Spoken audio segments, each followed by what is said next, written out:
All right. Hello, everyone. Happy May 23rd.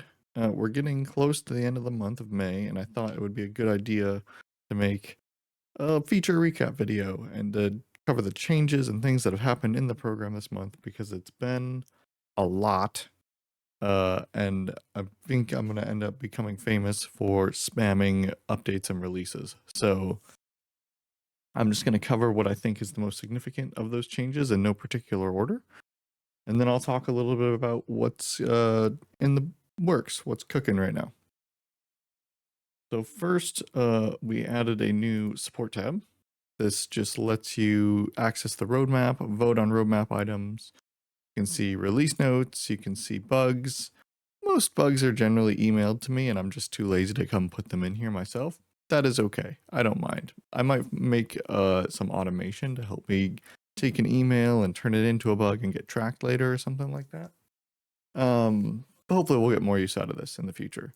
And of course we have release notes to display the latest releases and what's changed based on version.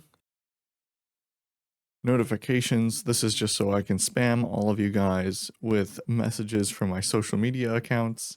But of course you can mute me if you would like to. And then there is of course a contact form. So you guys can send and start support messages right from the application. All right, next up, we also added our first Pro feature for our wonderful Pro supporters. So if we click on any file here, there's a new section called Related. What Related allows you to do is you can just create a link between a file and any other file in the application, and it's going to show up here. This lets you quickly navigate between the two related files. And then what you can also do is say, I want to relate a second file to this, right? Let me just pick something random here. You can use this checkbox for inheriting relationships. So if I relate this one to this one, it's also, the program's going to say, okay, so this new one's also related to the other one this one's related to. So now if I click on this, I can still access that first one. And of course, that wouldn't happen if I didn't check this checkbox. Upcoming for this is I plan to add some automation around that for when you import to have the program be able to cleverly relate things together, depending probably some combination of file names and where the file lives inside of the directory in comparison to other files. I'm actually hoping to build like customizable rules so people can figure out how they want their files to be related to each other. So hopefully that'll come here in the next few weeks. Let's see what else. Oh, actually, this is good. Paging. So we added a new way to page when you've got tons and tons of files, and this just helps us load and not lag the program. Nothing crazy. I think I've got a better example of that. Let's see. Yeah, my lots of stuff folder. Here we go. So you can see the program now just successfully pages stuff.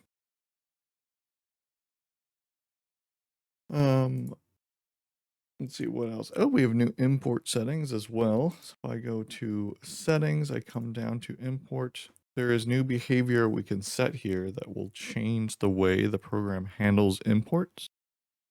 So you can stop the program from letting you import when it detects a duplicate. You can tell the program actually overwrite everything that has the same name, or you can say, make me a copy of this file, let it be a copy that's okay when you import. So there's a few different settings in here now that you can turn on to affect your the way the program behaves during your imports.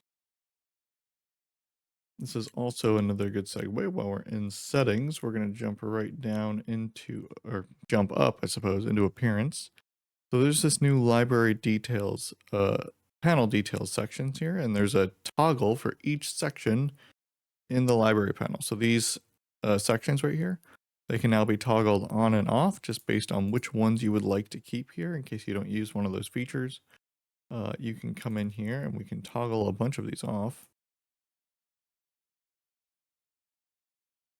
And if we go back, we're going to see we only have a few left. Did I not make one for sources? And an upcoming feature, we're going to have a new toggle for sources. Sources is a new feature and I just forgot to add one. All right.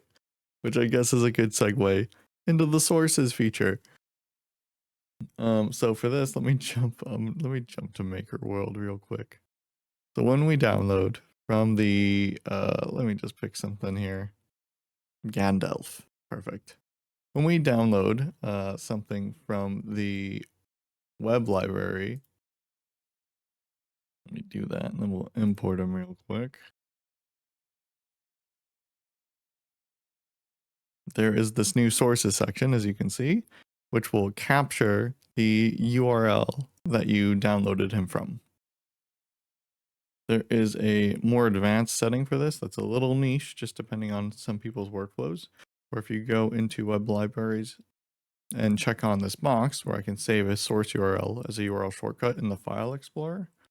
Here, we'll download the STL version of Gandalf this time.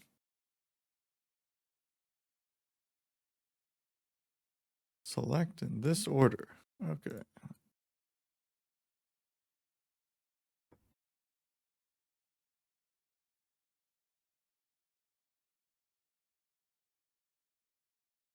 So now when I import Gandalf here, it denies it because it detects a duplicate, and that's that other feature we were talking about. Let me just rename this. And that should, awesome. All right, so now we have a Gandalf the Wise folder here. One of these, this is the new one, Edge, so we can see there's a source linked. If we go to our file explorer here, we go to the correct Gandalf the Wise, I believe it's this one. You can see there's a shortcut file placed here, which is also something you can click and get back to the source.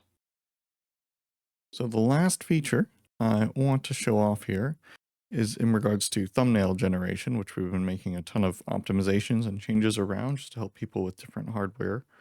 So inside of settings, if we go to advanced, there is a new compatibility mode. It seems like there's some, if you have an older GPU, there's a chance there's some, and you can see anti-aliasing and other sort of effects that might cause thumbnails to hang a bit.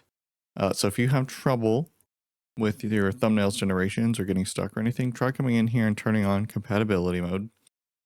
And then the other thing we can now do, this was more for fun for me because I don't know, I thought this was cool. You can click on the generating thumbnails loading bar now, and you can watch the queue of your thumbnails being made. This doesn't do anything. In theory, it runs about the same speed when you when you watch them, but I thought it was fun. We can close that, and that's fine. It'll just continue to generate. So, I think that's all of the new important features we should talk about for this month.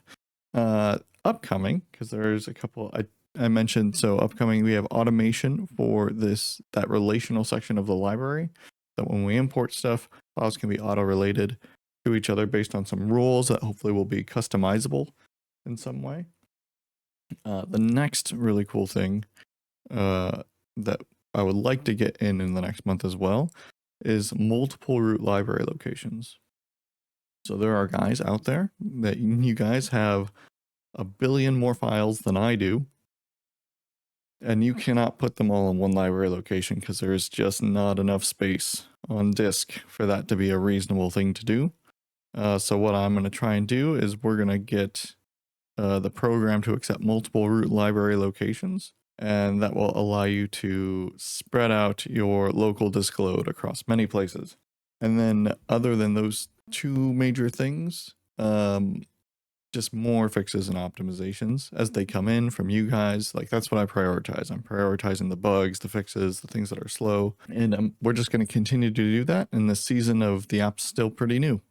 So there's still things that I didn't do well enough that need to be fixed up. So if you see those problems, optimizations, problems, quality of life things that would really just make it so much better for you, please send me a message, send it to support, hit me up on Blue Sky, wherever, and I will get back to you and we'll try and make some stuff better.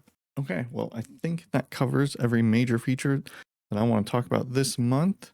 That we talked about the updates, so I think we're good there. I'm going to try and do one of these videos a month, most likely towards the end of the month, just to recap new features and hopefully get me footage I can use to put on the website for any important features that I need to make sure the world is aware about. But seriously, thank you everyone for checking out the software. We have over 1,000 downloads now. That makes me so excited. Thank you for everyone who's decided to support the software. That means the world to me. I'm so excited to continue to make this better. Please keep sending me your feedback, your changes, and we're going to just keep working on it. So thank you everyone, and I'll catch you next time.